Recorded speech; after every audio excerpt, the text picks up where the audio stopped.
The closure order was folded in my coat pocket before we crested the Ashfin Pass, and I had not expected to open it twice. I had drafted it myself. I had reviewed the border hold supply ledgers, read the infirmary log the quartermaster sent in a water-stained satchel, and noted the healer listed on the roster unranked, unsponsored, her name recorded in the hold's accounting only because someone had to sign for the tallow allowance. Senna. No house. No bloodline notation. A single line beneath her name in the Lord Steward's quarterly report. Tolerated, border hold necessity, review pending. The review, as I understood it, had been pending for 2 years because no one had bothered to make the ride to Vareth's Edge in winter to conduct it. I was bothering now because I was closing the place. My great wolf, Carden, had been injured 8 days before we reached the pass.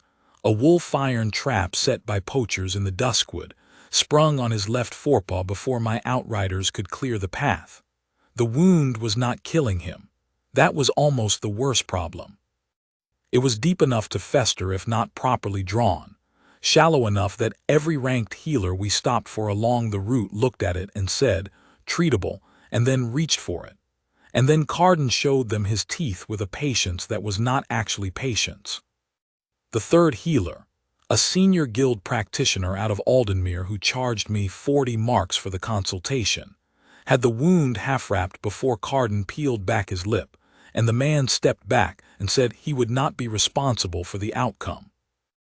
I had ridden the last 3 days with a wolf who would not be touched, who walked stiffly and without complaint, who slept against the side of my tent and got up without a sound when I rose before dawn.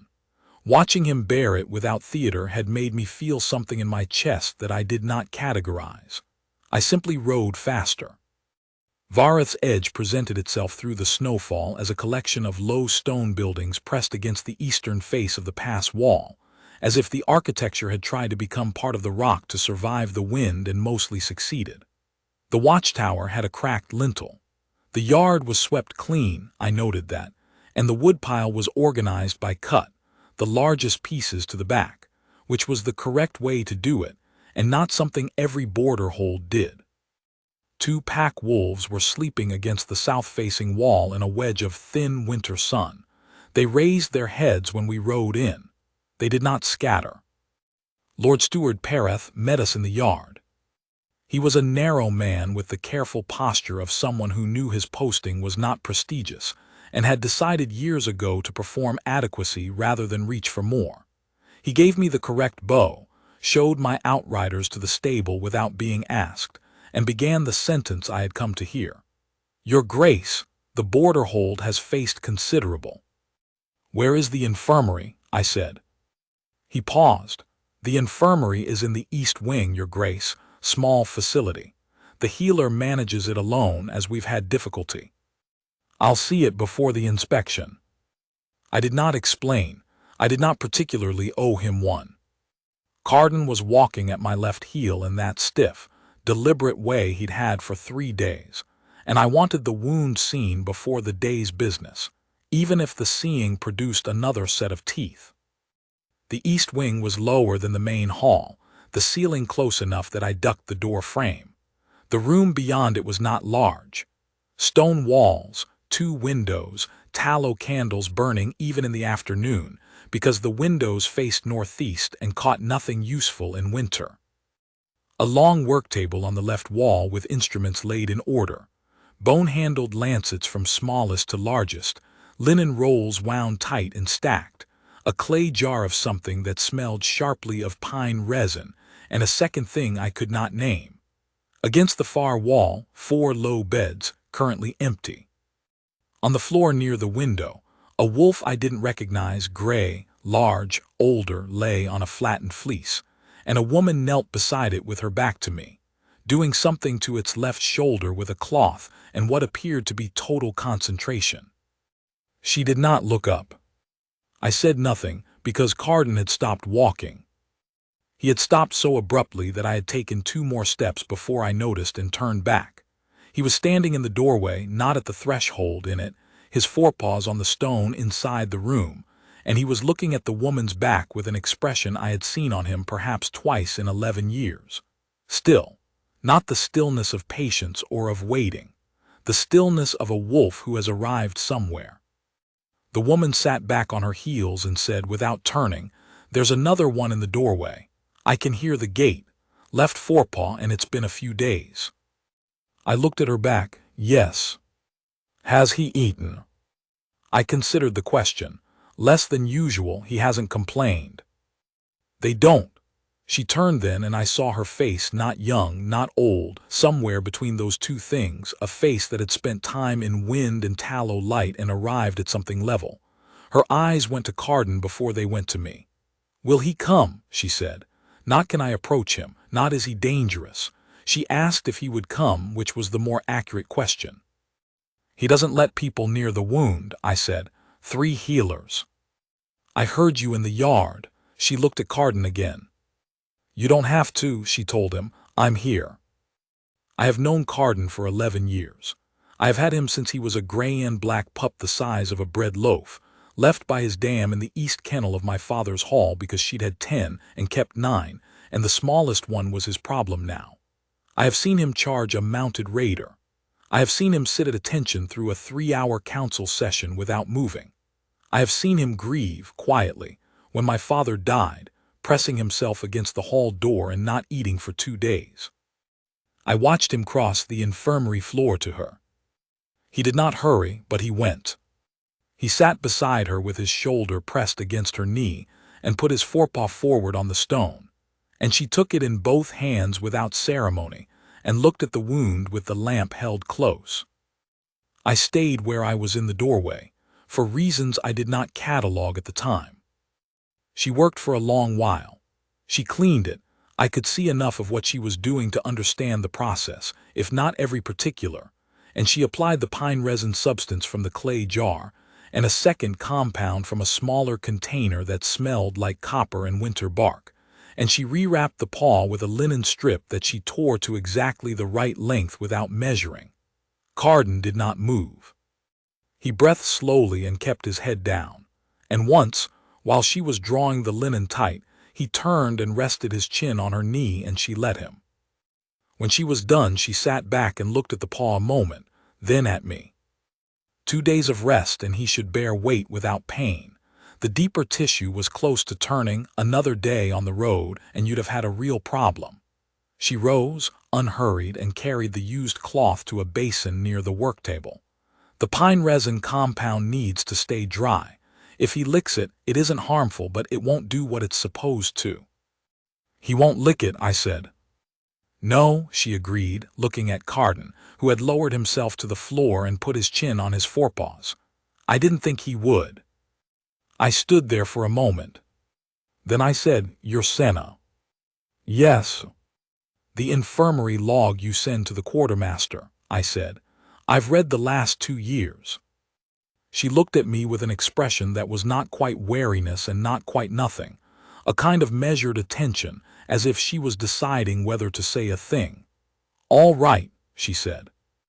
"You treated 46 pack wolves through last winter." 47. One came in the last week of the cold season, a young female from the Northern Patrol. I didn't want to add her late and confuse the count, so I left her out. I should correct that. I had the log in my memory with some precision. The quarterly report from Lord Steward Parath says 12. There was a pause, not a guilty pause, a careful one. "Lord Steward Parath counts the wolves that came in through the main gate in daylight during scheduled hours," she said. "He is a thorough man in the things he tracks. And the rest come at night mostly, or they're brought by the border scouts when the scouts don't want to explain to the steward why a wolf is injured." She turned back to the work table and began setting her instruments back in order. "I keep my own log. The numbers are accurate." "I know," I said. "I have your log as well. The quartermaster sent both." She went still for half a breath. Then she kept moving, settling the lancets back in line. "I wasn't certain anyone read mine. It was more useful than the official one." I watched her hands, which were steady and exact. "You've been requesting additional supply for 8 months. Pine resin, copperbark extract, additional linen stock." Yes. The requests were denied. Yes. She did not say it bitterly. She said it the way a person states a thing they have absorbed into the ordinary shape of their work. How have you managed the shortfall? She glanced at me. I make do. There are things that grow in the ashfin in summer that I can dry and store. I'm careful with what I have. A slight pause. I also mend coats for 3 of the border scouts, and they bring me what I ask for from their supply runs. That isn't in any report. I absorbed that. The most senior healer in my employ operated out of 3 guild halls, had 2 assistants, and charged the crown 40 marks a visit. This woman mended coats in exchange for pine resin and kept better records. I came to close the border hold, I said. She set down the last lancet. I know, Lord Steward Parath mentioned it when you sent ahead. The quarterly report shows it running at a deficit. It is running at a deficit, she said. The supply chain is inefficient and the steward doesn't track the things that would justify the cost to someone looking at a ledger.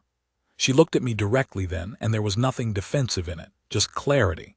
The North Patrol Wolves have a survival rate of 83% through winter with treatment here.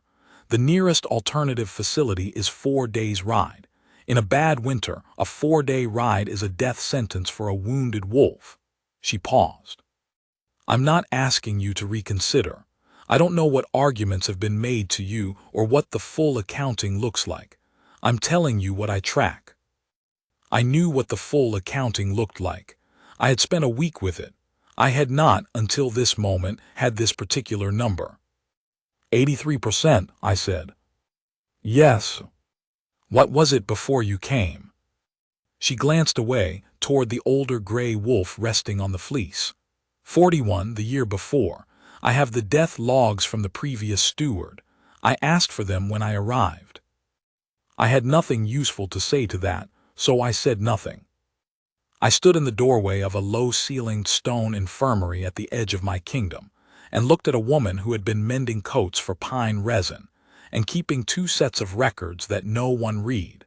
And Carden slept on the floor at her feet with the deep, even breathing of a wolf who had decided he was somewhere safe.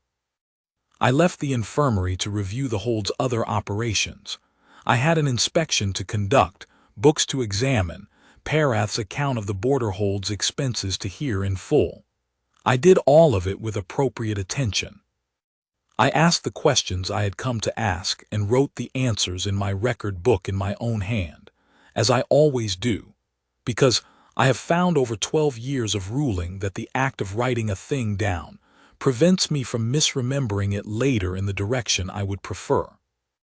What I wrote in the record book, in the column labeled deficiencies, was less than I had expected to write.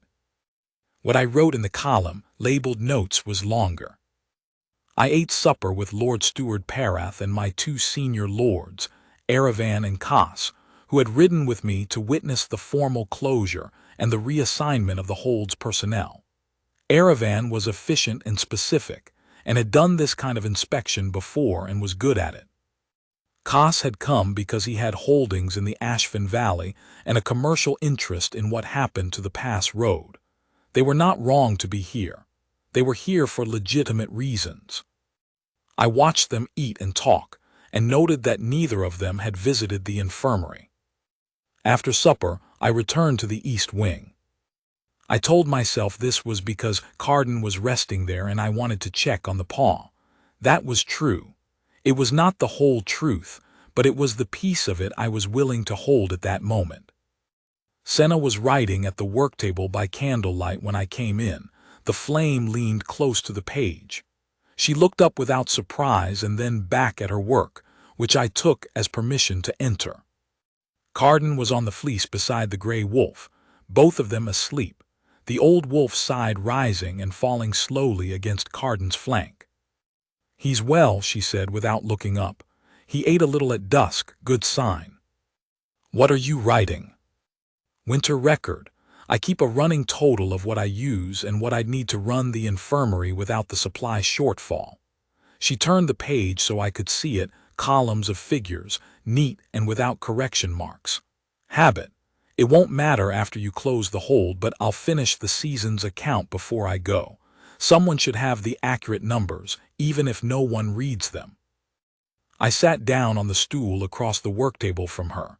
I was not certain when I had decided to do that. It felt, in the moment, like the only sensible place to be. "Where will you go?" I said. She looked up from the page. "There are holds that need healers. I'll find a post." She said it without self-pity and without performance, the same level tone she used for everything. "I don't have a guild affiliation, so it will be a border hold or a minor holding most likely. That suits me. The work is more various." "Why don't you have a guild affiliation?" A slight pause. "I trained outside the guild system. My teacher was a traveling healer who worked the Ashfin Road for 30 years. She wasn't registered either. I inherited her instruments and her records when she died and kept going." She looked at the lancets, lined up on the worktable. "The guild doesn't recognize apprenticeship outside their halls. I'm not interested in arguing about it. I just work." The guild's senior practitioner looked at Carden's wound and stepped back when Carden looked at him. "He was probably qualified," she said. "The wound was manageable. Most wolves don't like being handled by strangers, and most guild practitioners aren't used to that being a problem because they work in facilities where the wolves are brought to them already calm. Carden isn't a facility wolf." "He went to you." "He was ready," she said. "It wasn't me specifically." I looked at her. "He has not done that with anyone in 11 years except me." She was quiet for a moment. Then she said carefully, "Wolves sense things." "Yes," I said. "They do." It was there when she said it, not a dramatic arrival, not a surge or a flash, but the way a slow tide reaches a particular stone on the shore and you understand, without quite watching it happen, that the stone is now covered. Something settled in my chest with the finality of a key turning. I knew the word for it. I had known what the mate bond felt like from the accounts of every alpha who had written of it. I had read them with the diligence I brought to everything and found them, if I was truthful, somewhat difficult to believe. A recognition behind the ribs, one account said. The certainty of a name you have always known, said another. I had thought those men were being literary. I looked down at my right wrist, where the cuff of my coat ended, and I did not need to push the sleeve back to know what was there. I could feel it, the slow warmth of the mark settling into the skin like a coal in ash, not burning, not dramatic, just present and permanent in the way that only irreversible things feel. I sat with it for a moment. Then I said, "What would you need to run this infirmary without the supply shortfall?" She looked at me, then at the page in front of her. "I've written it here every season for 2 years." "Tell me anyway." She did. She was precise.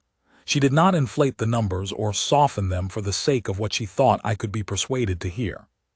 She told me what she needed and why, and she told me what would happen to the North Patrol's wolves without it, and she told me, at the end, without asking for it, what the border hold's strategic value on the Ashfin Road actually was in terms of supply chain protection and winter patrol coverage, which she had apparently calculated herself from the steward's maps out of curiosity. When she was done, I said, "The closure order is in my coat pocket." "I know," she said. "I'm going to take it out and set it on the table." She watched me do it. "I'm not going to sign it," I said. The candlelight was steady between us. Outside, the wind was moving over the pass in that low, sustained way it had here that was not quite a sound and not quite a silence but something in between. Carden breathed on the fleece, slow and even. The gray wolf shifted once and went still again. Senna looked at the folded paper on the table. She did not reach for it, and she did not say thank you, and she did not ask me why. She was very quiet for a moment. Then she said, "The North records need updating. If you're staying, I'll need the space." "I'll be out of the infirmary at first light," I said. "The paw needs one more day of rest," she said, glancing at Carden. "I'd recommend 2, but one is workable if you ride slowly." We'll take two, I said. I left her to her record. I went back to the main hall and found Aravan and Kas at the table where I had left them, and I sat down and told them the closure was suspended pending a full supply review, and that the infirmary was to be reclassified as an essential border hold facility, and that a formal supply authorization for the East Wing was to be drawn up before we left Vareth's Edge. Aravan said, "Your Grace, the quarterly losses." "The quarterly report is incomplete," I said. "I have the accurate numbers." I set my record book on the table. 83% winter survival rate for the North Patrol Wolves, with treatment here. 41% the year before this healer arrived. The difference in patrol capacity alone justifies the supply cost by a factor of 3. I'll show you the calculation. Kas looked at the record book, then at me. Then he said nothing, which was the correct response. Aravan said more carefully, "The healer is unranked. She's keeping the North Patrol operational through winter with borrowed supplies and mended coats," I said. "I'm going to address the ranking. She'd need guild certification. She'd need a royal warrant, which is within my authority to issue and does not require guild certification. Find me the relevant statute in the morning." I found that the conversation required very little further discussion after that. Aravan was, at his core, a man who responded to accurate numbers. Kas had holdings in the Ashfin Valley and had presumably done enough arithmetic to understand what the survival rate of his nearest patrol wolves meant for the security of his roads in winter. They were not unreasonable men. They had simply been working from incomplete information, which is the most common cause of unreasonable conclusions.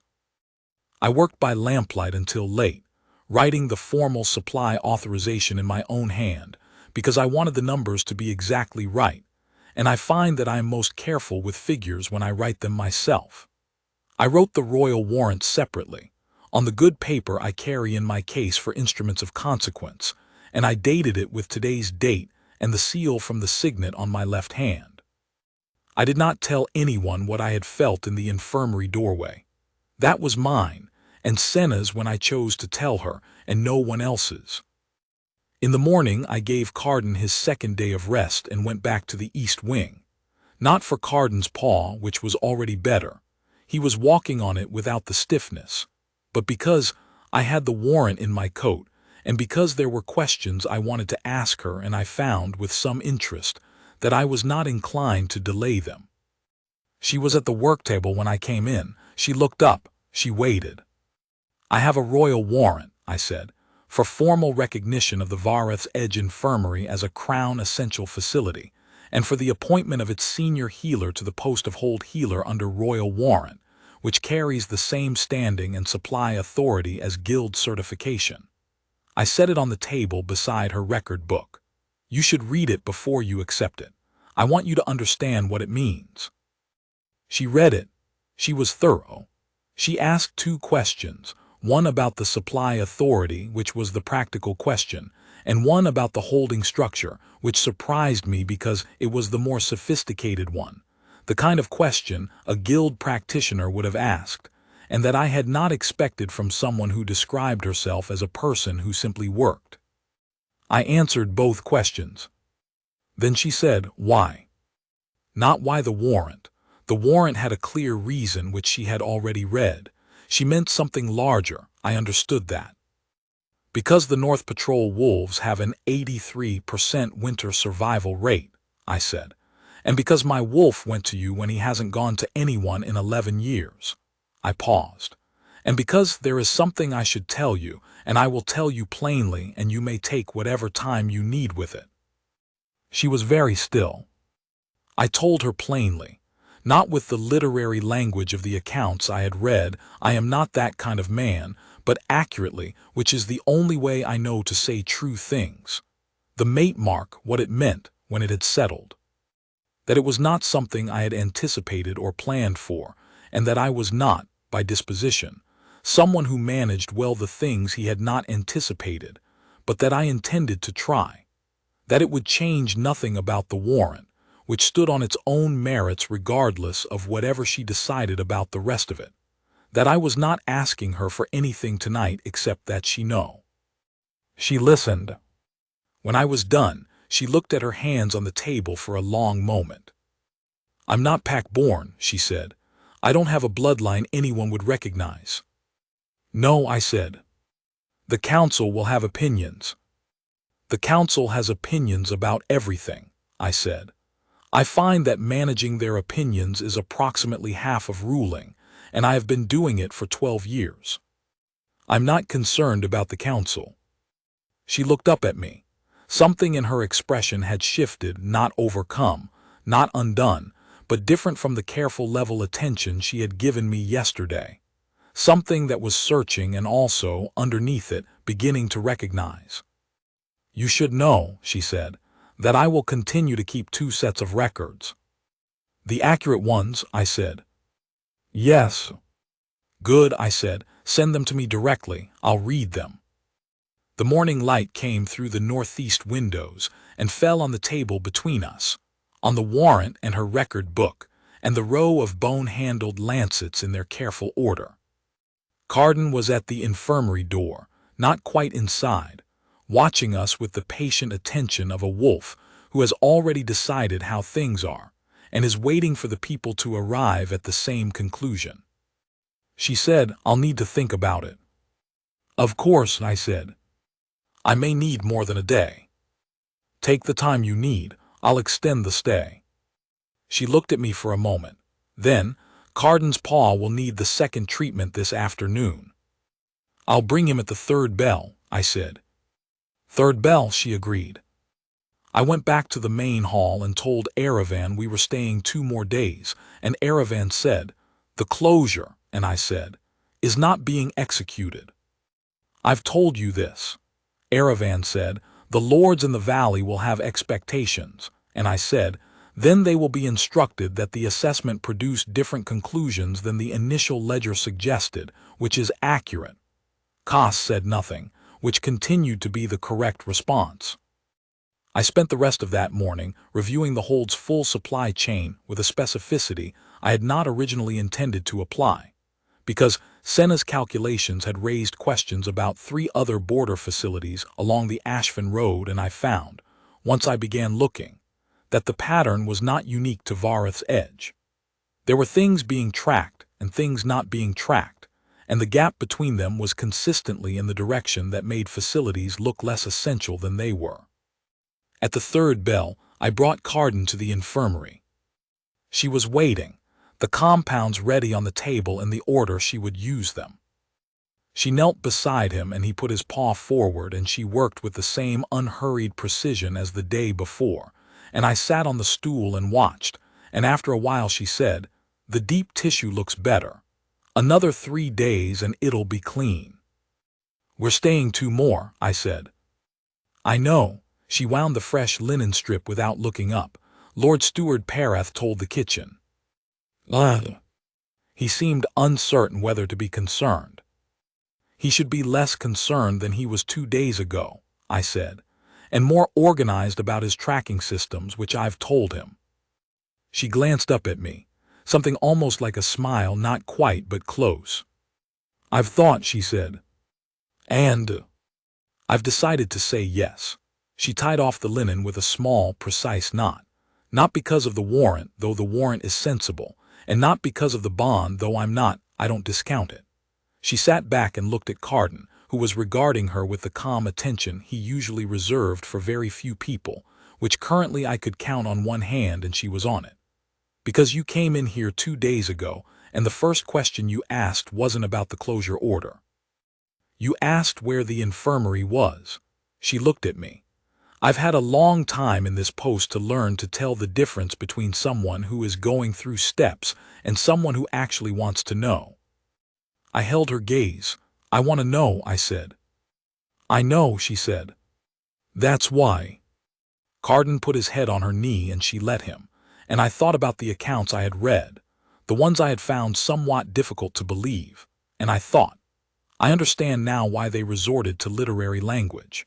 There is no strictly accurate vocabulary for the particular sensation of sitting in a low-ceilinged stone room at the edge of the world, and knowing, with the certainty of a thing that has already happened, that you are exactly where the rest of your life begins.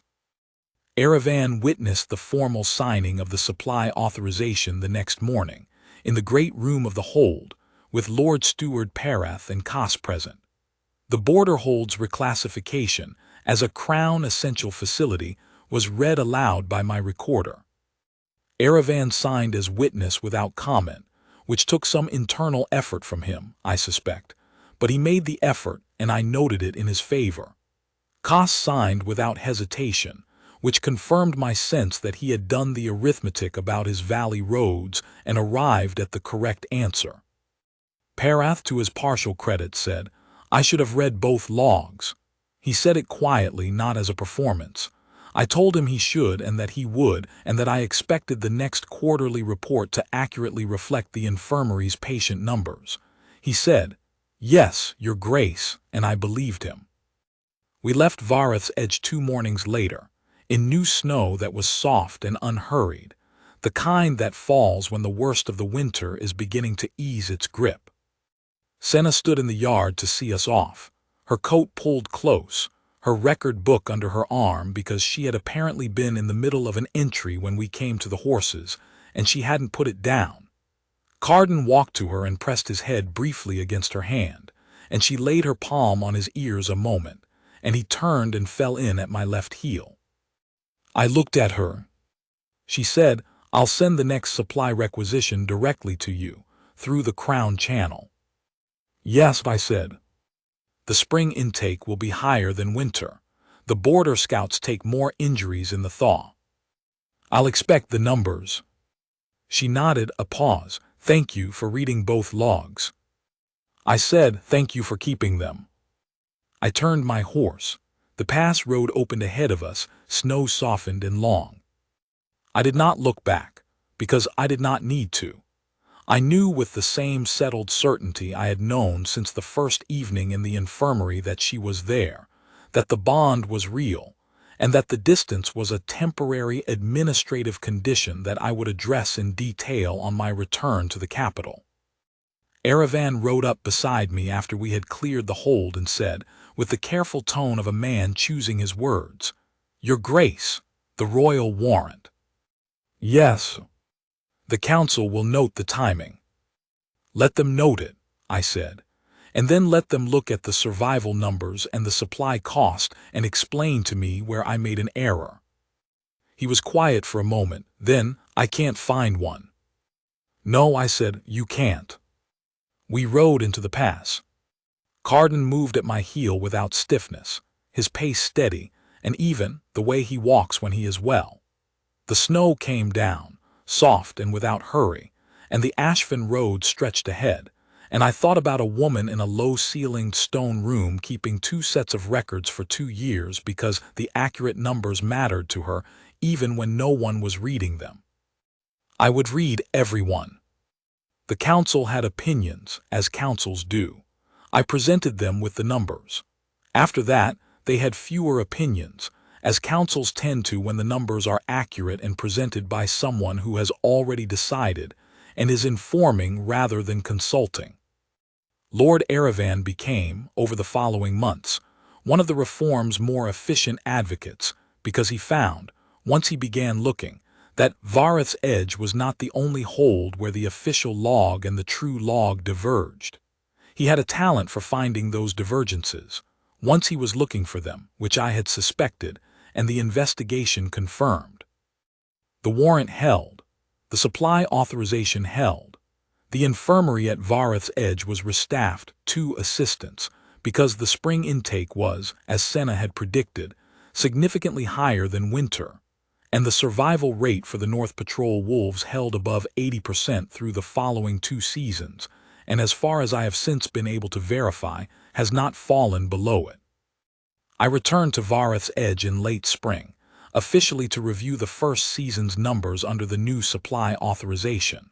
The hold looked different in the spring, still spare, still close against the rock, but with more light in the yard and the woodpile nearly gone because they'd used it through the winter the way it was meant to be used. The cracked lintel had been repaired. Senna met me in the yard. She had, she said, prepared a full season report. It was accurate. I had expected nothing else. We reviewed it together in the infirmary, with Carden at her feet and the spring light coming through the northeast windows, and for the first time reaching all the way to the work table. And she told me what the numbers meant and what they still needed, and I wrote it down. That is the life I did not expect to find at the edge of my kingdom, in a place I came to close. A woman with exact hands and 2 sets of records and an old gray wolf resting on a fleece in the corner, and the bond that settled into my wrist the way a tide covers a stone, quietly, with no particular ceremony, and then permanently. She is hold healer of Vareth's Edge, under royal warrant and by her own considerable evidence. She still mends coats sometimes, I've learned, not because she has to, but because the border scouts bring her things from their supply runs and she finds it fair.